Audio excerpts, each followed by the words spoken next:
Hi hello నమస్తే అండి. Welcome back to our channel. Friends, Mounika Meena చేసిన స్వీట్‌ను పంచడంతో వక్ అని వామిటింగ్ చేసుకోవడంతో ఆ ప్రభావతి మీనాని తిడుతుంది. "ఏం చేశావే? ఎలాంటి స్వీట్ చేశావు? నీ స్వీట్ వల్లనే మౌనికకు ఇలా జరుగుతుంది" అనడంతో, "ఇంతలో ఏం మాట్లాడుతున్నావు ప్రభావతి? నేను చూస్తానుండు. అవి ఎలాంటి వాంతులో, దేనికి సంబంధించినయో, అజీర్తి వలనా లేదంటే ఇంకేదైనా విశేషమా చూస్తాను" అని బామ్మగారు స్టూల్ పైన కూర్చోబెట్టి గాలి ఆడనివ్వండి అనేసి చెప్పేసి చూస్తూ ఉంటుంది. మౌనికను చేతి పట్టుకొని అడుగుతూ ఉంటుంది మౌనికని.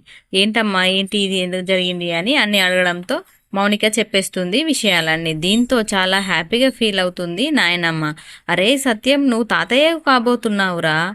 ప్రభావతి, నువ్వు అమ్మమ్మవు కాబోతున్నావే కోడలా" అనడంతో, "అయ్యో అవునా" అని చాలా హ్యాపీగా ఫీల్ అవుతూ ఉంటారు కుటుంబ సభ్యులు అందరూ.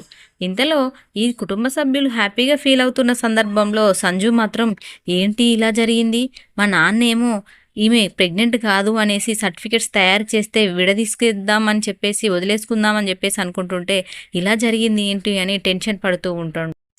సంజు టెన్షన్ పడుతుంటే బాలు వెళ్ళి స్వీట్ తీసుకొని, "కంగ్రాట్స్ బావా, కంగ్రాట్స్. ఇన్నాళ్లకు మీరు నాకు ఒక మంచి బావగారు అనిపించుకున్నారు" అనేసి అందరూ హ్యాపీగా ఫీల్ అవుతూ ఉంటారు. ఫంక్షన్లో అందరూ హ్యాపీగా ఫీల్ అవుతుంటే లోపల మాత్రం సంజుకు ఏదో దిగులు ఉంటుంది, ఇలా జరిగింది అనేసి. ఈ సందర్భంలో అందరూ చాలా హ్యాపీగా ఫీల్ అవుతూ ఎక్కడ వాళ్ళు అక్కడికి వెళ్ళిపోతారు. ఫంక్షన్ అయిపోతుంది. సీన్ కట్ చేస్తే బాలు మరియు మీనా ఇద్దరు నైట్ గదిలో ఉంటారు. మీనా పాలు తీసుకొని వస్తుంది బాలుకి. "ఏమండి, ఈ పాలు తీసుకోండి" అని. "నాకెందుకు మీనా పాలు? నాకేమద్దు, నువ్వే తాగు" అని చెప్తాడు బాలు. "నాకా కాదండి, పొద్దున్న నుండి మీరు చాలా హడావిడిగా పనిచేశారు. ఈ పాలు త్రాగడం వల్ల మీకు నొప్పులు పోయి హాయిగా నిద్ర పడుతుందండి" అని చెప్పేస్తుంది మీనా బాలుకి. "అలా ఏదా, నువ్వే కదా ఎక్కువ నాకన్నా పనిచేసింది" అనేసి చెంపగిల్లుతాడు బాలు. "అలా కాదండి, మన ఇద్దరం షేర్ చేసుకుందాం. చెరిసగం కష్టంలో పాలు పంచుకుంటున్నాం కాబట్టి చెరిసగం తాగుదాం" అనేసి బాలు మరియు మీనా ఇద్దరు తాగేస్తారు పాలని. ఇదిలా జరుగుతున్న సందర్భంలో బాలు, "నువ్వు ఇలాంటి భార్య దొరకడం నాకెంతో అదృష్టం. నేను లేదంటే, నువ్వు దొరకకపోతే నా యొక్క పరిస్థితి ఎలా ఉంటుండేనో. నా బాధలో, నా కష్టాల్లో, నా సుఖాల్లో చెరిసగంలా పాలు పంచుకుంటున్నావు మీనా. నేనెంతో అదృష్టం చేసుకున్నాను" అని మీనాతో అంటాడు బాలు. "అదేం లేదండి, మీరు ఎంత అదృష్టం చేసుకున్నారో మీలాంటి భర్త దొరకడం నాకు కూడా అదృష్టమేనండి" అని అంటాది మీనా. వీళ్ళు ఇలా మాట్లాడుకుంటున్న సందర్భంలో ఇలా నైట్ మొత్తం గడిచిపోతుంది. ఆ రోజు తెల్లవారి అందరూ పడుకుంటున్న సందర్భంలో రోహిణికి మాత్రం ఒకటే ఆలోచన, ఎప్పుడెప్పుడు బాలు ఫోన్ కిడ్నాప్ చేయాలి, అందులో ఉన్న వీడియోను గుణాకి అప్పచెప్పాలి. ఇదే ఆలోచించుకుంటూ ఉంటుంది రోహిణి. ఇలా జరుగుతుంటే ఒకరోజు నైటు బాలు, మనోజ్, రవి ముగ్గురు ఒక పార్టీకి వెళ్ళి ఎక్కువగా తాగేసి వస్తారు. తాగేసి వచ్చి ఇంటి ముందు పడిపోయి ఉంటారు. తెల్లవారి మీనా లేసేసరికి, మీనా కల్లాపి చల్దామని బయటికి వెళ్ళేసరికి ముగ్గురు తాగి పడిపోయి ఉంటారు. "మామయ్య" అనేసి సత్యంను తీసుకురావడంతో డోర్ తీసి, "ఏంటిరా, ఏంటి మీది కథ" అనేసి అనడంతో రవి లేచి వాళ్ళిద్దరిని బాలును మరియు మనోజ్ను లేపి ఇంట్లోకి తీసుకువెళ్తాడు. ఇంట్లోకి వెళ్ళినటువంటి వీళ్ళ ముగ్గురికి కషాయం తయారు చేసిస్తుంది మీనా. కషాయం తాగి అందరూ ఎక్కడి వాళ్ళు అక్కడ సెటరైట్ అవుతూ ఉంటే బాలు ఫోన్ మాత్రం మనోజ్ జేబులో ఉండిపోతుంది. ఆ జేబులో ఉన్నటువంటి ఫోన్ను రోహిణి చూస్తుంది. ఆహా, ఎంత మంచి అవకాశం దక్కింది అనేసి ఫోన్ స్విచ్ ఆఫ్ చేస్తుంది. తెల్లవారాక బాలు తన ఫోన్ని చూసుకోవడానికి ఇల్లు మొత్తం వెతుకుతూ ఉంటాడు. మీనా ఎన్నిసార్లు అడిగినా ఫోన్ పోయింది అని చాలా గావరా పడుతూ ఉంటాడు. "పోయింది ఫోనే కదండి, మీరు ఎందుకు టెన్షన్ పడుతున్నారు" అని మీనా అంటే, "అయ్యో, అందులో కొన్ని ముఖ్యమైన నంబర్స్ ఉన్నాయని" చెప్తాడు. కానీ బాలు మనసులో ఏముంది అంటే, శివ ప్రభావతి పర్స్ కొట్టేసిన వీడియో అందులో సేవ్ అయ్యింది, ఎవరికైనా దొరికితే ఆ వీడియో బయటికి షేర్ అవుతుంది అనేసి భయపడుతూ ఉంటాడు బాలు. ఈ విషయాన్ని గ్రహించలేని మీనా, "వట్టి ఫోన్కే ఇంత గావరా అవుతున్నాడు ఏంటి" అనేసి అనుకుంటుంది. వీళ్ళు తాగేసిన రెస్టారెంట్కి వెళ్ళి మొత్తం వెతుకుతారు రాజేష్ మరియు బాలు. అలాగే ఇంట్లో మీనా మొత్తం వెతుకుతుంది. ఎక్కడా కానీ ఫోన్ దొరకదు. ఆ ఫోను రోహిణి దగ్గర ఉంటుంది.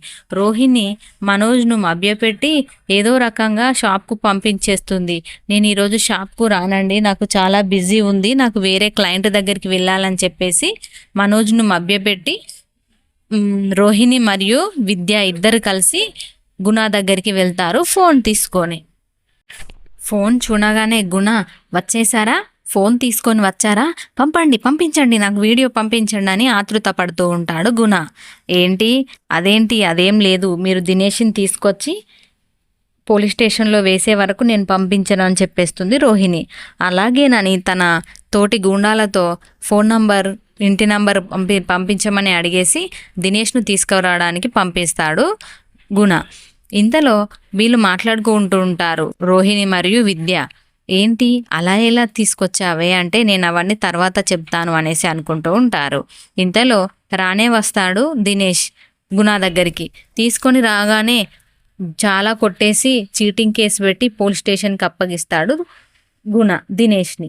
ఇది ఇలా జరుగుతుండగా గుణకి ఇచ్చినటువంటి మాట ప్రకారం రోహిణి తన మొబైల్లో ఉన్నటువంటి వీడియోను షేర్ చేస్తుంది గుణకి. గుణ వేరే వాళ్ళకి షేర్ చేసి త్వరగా వైరల్ అయ్యేలాగా చేయమని చెప్పేస్తాడు. అలా చెప్పడంతో వైరల్ చేస్తాడు వేరే అతను, శివ, ప్రభావతి పర్సుని దొంగతనం చేసే వీడియో. అది చేసిన తర్వాత చాలా హ్యాపీగా ఫీల్ అవుతుంది రోహిణి. ఈ యొక్క వీడియోను ప్రభావతికి చూపిస్తుంది, మనోజ్కి చూపిస్తుంది, అందరికీ చూపిస్తుంది. ఫ్రెండ్స్, మనకు స్వార్థం కోసం ఇంకొకరి యొక్క వాళ్ళ యొక్క సంతోషాన్ని తక్కువ చేయడం ఏమాత్రం బాగా ఉండదు కదా ఫ్రెండ్స్. రోహిణి దినేష్ను వదిలించుకోవడానికి పాపం శివ వీడియోను బయట పెడుతుంది. అదే టెన్షన్లో ఉన్నటువంటి బాలు 4 రోజులు తిరుపతికి ట్రిప్ రావడంతో ఫోన్ లేకపోయినాను వెళ్తాడు. వెళ్ళి మరీ చెప్తాడు మీనాకు, ఒకవేళ ఫోన్ దొరికితే మాత్రం తీసి దగ్గర పెట్టుకో అని చెప్తాడు. కానీ ఆ ఫోన్ దొంగిలించింది రోహిణి అని తెలియక బాధపడతాడు బాలు. చూడాలి ఫ్రెండ్స్, ట్రిప్పుకు పోయేసిన తర్వాత బాలు ఏం చేస్తాడు. ఈ వీడియోను చూసినటువంటి ప్రభావతి ఒక్కసారిగా షాక్ అవుతుంది. అత్తయ్య, ఈ వీడియో వైరల్ అవుతుంది, నీ పర్స్ కొట్టేసింది ఎవరో కాదు శివానే అనేసి చెప్పేసి వీడియో చూపిస్తుంది ప్రభావతికి. అమ్మా, ఇంత దొంగ ఫ్యామిలీయా, ఇంత దొంగతనాలు చేసే ఫ్యామిలీయా, నేను ఎప్పుడూ అనుకున్నాను అనేసి ప్రభావతి మీనా మీదికి కోపం చేస్తుంది. సత్యం అంటుంటాడు, శివ చేసిన పనికి మీనా ఏం చేస్తుంది ప్రభావతి అనేసి చురకలు వేస్తాడు. ఏం చేసినా కానీ ప్రభావతికి నచ్చదు కదా ఫ్రెండ్స్ మీనా అంటే. నీ వల్లనే నాకు 1,00,000 రూపాయలు పోయాయి అనేసి మీనాను చాలా ఇబ్బంది పెడుతుంది. కానీ పాపం బాలుకు ఏం తెలియదు కదా ఫ్రెండ్స్. బాలు మీనాను ఎలా ఓదార్స్తాడు, తిరిగి వచ్చిన తర్వాత బాలు ఏం చేస్తాడు, అసలు ఇది వీడియో శివ వీడియో కాదు అని ఎలా మెప్పిస్తాడో చూడాలి ఫ్రెండ్స్. శివ ఇప్పటికైనా మారి గుణతో దోస్తాం చేయడం బంద్ చేసి బాలుతో మంచిగా, బాలు మీనాతో హ్యాపీగా ఉండాలని కోరుకుందాం friends. Thank you friends, thank you very much.